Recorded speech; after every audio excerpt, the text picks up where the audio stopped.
वित्त मंत्री निर्मला सीतारमण जो कि बजट पेश करने के बाद जो प्रेस कॉन्फ्रेंस होती है उसे संबोधित करते हुए बहुत सारे सवाल होते हैं और खासकर जो ये सवाल अधिकतर उठ रहे थे वो डिजिटल करेंसी, क्रिप्टो करेंसी, इन सारी चीजों को लेकर और जिन चीजों को, जिन प्रावधानों के बारे में नहीं कहा गया है आज। और इसके साथ ही वो इनकम टैक्स जिस पर निर्मला सीतारमण ने सीधे तौर पर कह दिया कि बढ़ाया नहीं कम से कम पिछले 2 सालों में, तो इस बात की खुशी होनी चाहिए। बहरहाल हम चर्चा के लिए हमारे साथ इस समय यहां पर ये जो आज तक में हम बजट बाजार लेकर आते हैं, जो हम सीधे मॉल में आपको लेकर आए हैं और अब से ठीक पहले हम अलग अलग दुकानों पर जाकर और पूरी तस्वीरें आपको दिखाकर ये भी बता रहे थे कि किस तरीके से खुशी, कितना गम।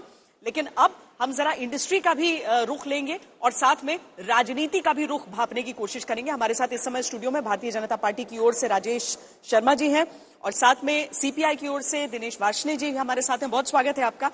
राकेश भारती मित्तल जो कि वाइस चेयरमैन और मैनेजिंग डायरेक्टर हैं भारतीय एंटरप्राइजेज के, हमारे साथ जुड़ चुके हैं। अजय श्रीराम, पूर्व अध्यक्ष सीआईआई और चेयरमैन डीसीएम श्रीराम के। डॉक्टर नरेश त्रेहन जो कि चेयरमैन और मैनेजिंग डायरेक्टर है मेदांता द मेडिसिटी। बहुत स्वागत है आप सबका। सर, पहले मैं इंडस्ट्री का ही रुख लेती हूं, उसके बाद राजनीति को भापेंगे।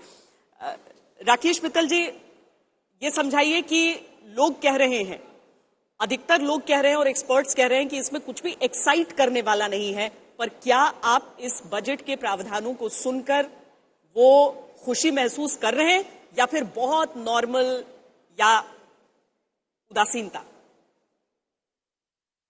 देखिए, मेरा मानना है कि वित्त मंत्री जी ने इस बजट में कई नए इनिशिएटिव्स अनाउंस किए हैं जो सस्टेनेबल हैं, लॉन्ग टर्म हैं और पाथ ब्रेकिंग है।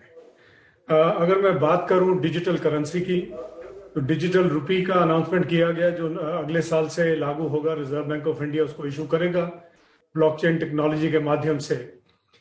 ये मैं समझता हूं कि ये डिजिटाइजेशन, ऑनलाइन पेमेंट की तरफ एक और कदम बढ़ाया गया है।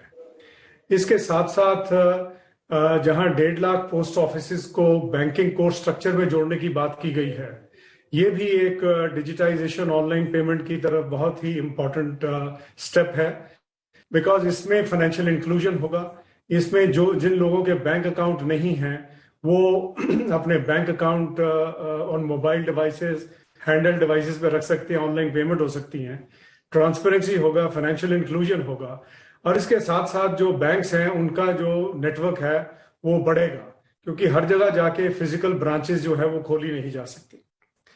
2-3 सेक्टर जो स्ट्रगल कर रहे थे, फॉर एग्जांपल हॉस्पिटैलिटी, उसमें बहुत ही बड़ा 5 लाख करोड़ का प्रावधान किया गया है, क्योंकि पिछले 2 साल में ये सेक्टर जो है इसको काफी नेगेटिव इम्पैक्ट हुआ है। इसके साथ साथ अगर मैं देखूं एग्रीकल्चर में, तो 2 बहुत अहम कदम जो हैं आज अनाउंस किए गए हैं। एक है डिजिटल यूनिवर्सिटी जो लॉन्च करने की बात की गई है। इससे ना सिर्फ नई यूनिवर्सिटीज जो हैं वो आएंगी, पर जो एग्जिस्टिंग यूनिवर्सिटीज हैं वो भी डिजिटल ऑनलाइन कोर्सेज के माध्यम से क्वालिटी एजुकेशन स्टूडेंट्स को जो है वो दे सकते हैं। फैकल्टी दुनिया भर में कहीं से भी इसको लेक्चर्स को डिलीवर कर सकती है। दूसरी तरफ अगर मैं बात करूं, खास तौर पे जो स्कूल्स में, गांव में बच्चे हैं, रूरल हिंटरलैंड में बच्चे हैं जिनके पास स्मार्ट डिवाइसेस नहीं है, हमने पिछले 2 साल में देखा कि उनका एजुकेशन का काफी इम्पैक्ट हुआ, बिकॉज वो उनको डिलीवरी नहीं किया जा सका, बच्चे स्कूल नहीं आ रहे थे। तो जो 1 क्लास 1 टीवी चैनल का अनाउंसमेंट हुआ है आज, इससे जो 12 टेलीविजन एजुकेशन के हैं वो 12 से बढ़ के 200 हो जाएंगे।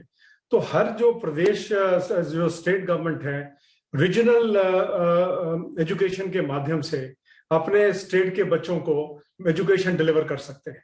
टेलीविजन आज लगभग हर घर में है और इससे मेरा मानना है कि बच्चों में जो है सेल्फ लर्निंग का एक जो है उसका इम्प्रूवमेंट होगा। एग्रीकल्चर की अगर मैं बात करूं, किसान ड्रोन्स की बात की गई है। मैं समझता हूं कि ये बहुत ही एक अच्छा बढ़िया कदम उठाया गया टेक्नोलॉजी को सामने रखते हुए। इससे ना सिर्फ क्रॉप का असेसमेंट किया जा सकता है, बल्कि लैंड रिकॉर्ड्स को डिजिटाइजेशन करने में मदद मिलेगा, इंसेक्टिसाइड, पेस्टिसाइड स्प्रे करने में मदद मिलेगा। और जहां फोकस पब्लिक और प्राइवेट इन्वेस्टमेंट के लिए रखा गया एग्रीकल्चर में, मेरा ये मानना है कि ग्रॉस कैपिटल फॉर्मेशन जो है वो होना बहुत जरूरी है एग्री सेक्टर के अंदर। ऑयल सीड, पल्सेस और हॉर्टिकल्चर की तरफ विशेष ध्यान दिया गया है। इससे ना सिर्फ जो हमारे क्रॉप्स है, फ्रेश क्रॉप्स जिसमें डैमेज होती हैं, उसमें जो वेस्टेजेस होती हैं वो रिड्यूस होंगी। और लास्ट में मैं ये जरूर बताना चाहूंगा कि ईज ऑफ डूइंग बिजनेस में 2-3 बहुत अहम कदम उठाए गए हैं, जहां जो कंपनीज हैं वो वॉलंटरी एग्जिट कर सकती हैं, वाइंड अप हो सकती हैं। पहले जो 2 साल का समय था वो अब 6 महीने के अंदर किया जाएगा। प्रोसेसेस सिंप्लीफाई किए जा रहे हैं। डिस्प्यूट रेजोल्यूशन जो है वो एक बहुत ही टाइम कंज्यूमिंग अफेयर था, जहां आर्बिट्रेशन होती थी, उसके बाद कोर्ट्स में जाते थे। आज वित्त मंत्री जी ने ये बताया कि 75% जो पेमेंट है वो टाइम बाउंड मैनर में रिलीज किया जाएगा, जिससे कंपनीज को एक राहत मिलेगी, उनको पेमेंट्स टाइम पे मिलेंगी, और दूसरी तरफ जो उनको बैंक का इंटरेस्ट लगता था जो डिलेड पेमेंट्स के ऊपर, उनकी कॉस्ट जो है वो रिड्यूस किया जाएगा। और जो श्योरिटी बॉन्ड्स की बात की गई है, बैंक गारंटी की जगह दिए जा सकते हैं। ये भी एक simplification, ease of doing business है। इसमें भी जो है रिडक्शन ऑफ कॉस्ट होगी। और जो इनकम टैक्स जो रिटर्न्स हैं उसमें जो अपील डिपार्टमेंट करता है, जो सेम इशू, सेम मुद्दे में अगर कोई केसेस चल रहे हैं हाई कोर्ट और सुप्रीम कोर्ट में, तो आज ये बात की गई है कि उनको डेफर किया जाए जब तक जजमेंट नहीं आ जाए। तो रिसोर्सेज, फाइनेंशियल रिसोर्सेज और लीगल कॉस्ट जो है, लिटिगेशन जो है वो कम होगी। और मेरा ये मानना है कि जहां पर PLI के टेलीकॉम सेक्टर में अनाउंस किया गया फॉर 5G इकोसिस्टम को बनाने के लिए, सोलर के लिए लगभग 20,000 करोड़ का प्रावधान किया गया अंडर PLI स्कीम। ये फर्दर एम्प्लॉयबिलिटी जनरेट करेंगी और मेक इन इंडिया जो प्रोग्राम है वो फर्दर स्ट्रेंथन किया जाए।